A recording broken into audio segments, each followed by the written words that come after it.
Hey, I'm Dr. Bob Sather. I'm with Georgia Northwestern Technical College. The purpose of this video is to demonstrate how to install a program called Flowgorithm onto a Windows-based machine. Flowgorithm only works on Windows-based machines. We're teaching a class called Program Logic and Design. The number of it is CIST1305. And this teaches flow charting, logic and design, and we'll use Flowgorithm to get our flow charts.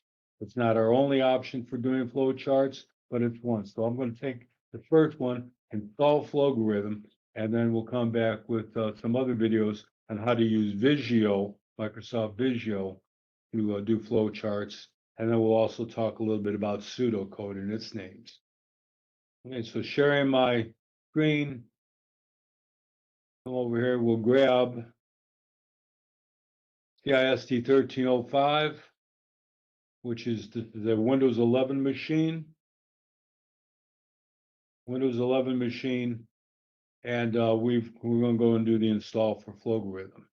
First thing I'm going to do is I'm going to click on my Windows Explorer, find my Georgia Northwestern Blackboard, GNTC Blackboard, log into it.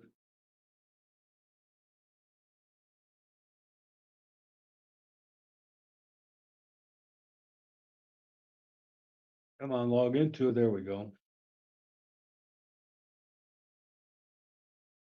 And find my program. Okay, it's over here on Blackboard, CIST 1305, and in CIST 1305, I have some resources. Okay, these resources I've zipped up. My first section of resources has Flowgorithm, Office 365, and Visual in the Studio. I'm going to download that. We'll come along and do the download for it. We'll extract it into a folder just called Flowgorithm, and then we'll do the install. It only takes a few minutes, a few seconds. Go ahead and open the Flowgorithm file.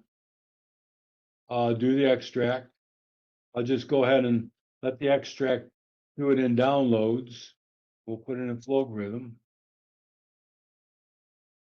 Does the extract, and now the program is extracted in a folder called Flowgorithm, and I can double click to install it.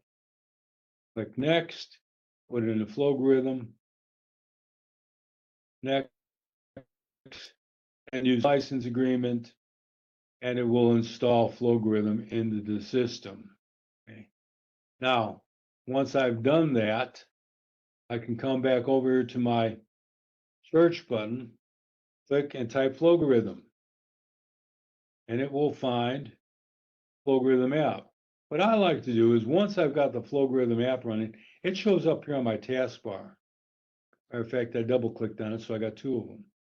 What I like to do is I like to pin my Flowgorithm to the taskbar. Okay, a little option there. Maybe I move this out of the way. There's a little option there to pin it to the taskbar. Okay, and then that way I don't have to look for it the next time I'm going to run the program. I just go to my taskbar and run it. Okay, here's Flowgorithm installed. We'll do a little simple flow chart. Okay, just to show you how this works. We're going to do a flow chart where we're going to take a number, okay, input a number, multiply it by 2, and display output. Okay, the first thing you need to do with Flowgorithm is declare a number. Declare. What this does is this takes a variable assignment. There's variable watch windows.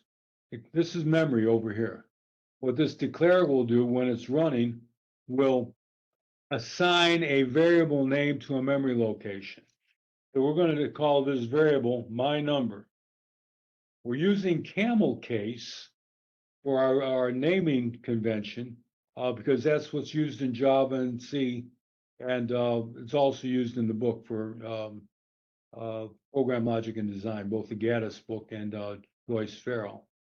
So we're going to make it an integer. The data type is integer, just the whole number. And we're going to declare that. Now, if I look at this, and if I ran this step by step, there's my memory over here.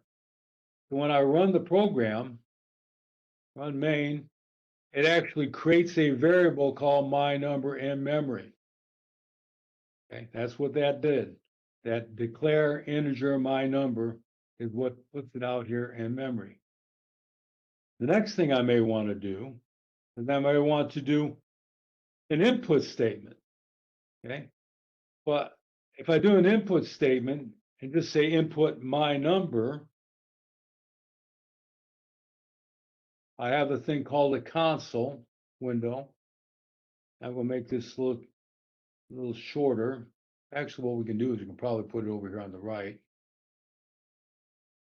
Make this logarithm chart down a little bit to the left. And we can see console. Input my number. If I ran this, take it step by step, declare my memory variable over here. Going to input my number. It comes down over here on the console page, input a number. Well, it doesn't actually, it says input my number, but it doesn't tell me anything else about that. So what I like to do and what's good programming practice is before I input a number, do an output. In the output statement, you put text in quotes, please enter number between 0 and 5, end quote.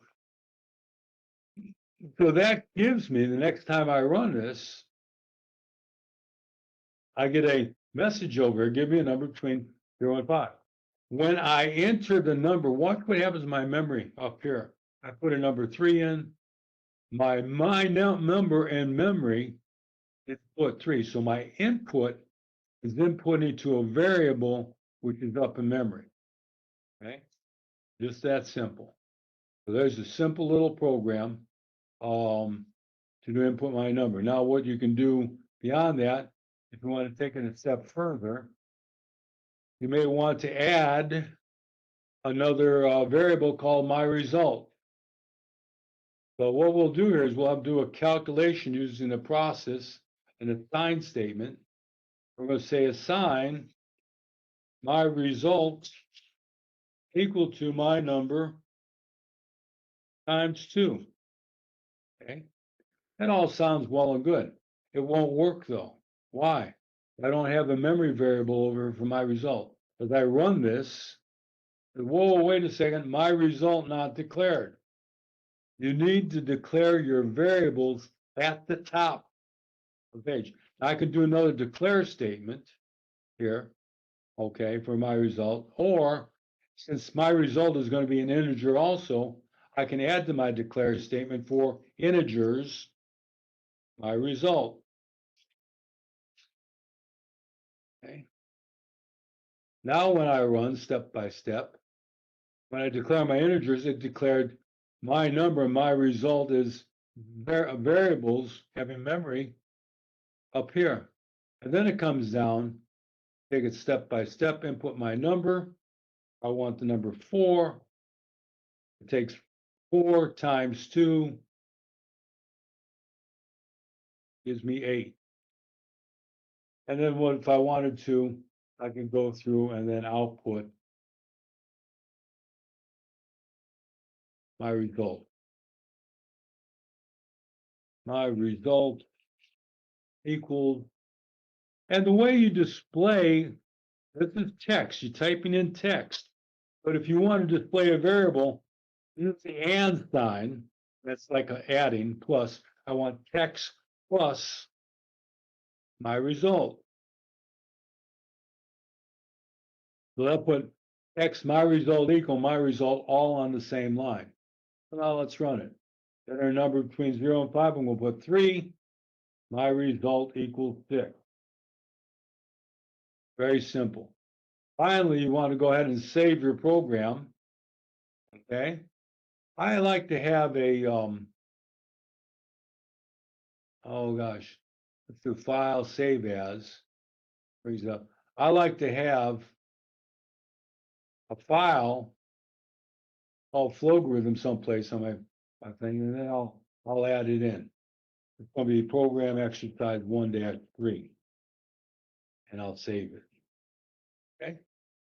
Program exercise 1-3. Okay. Any questions? Let's terminate this session, and we will go to the next step, showing how you install Visio and use it.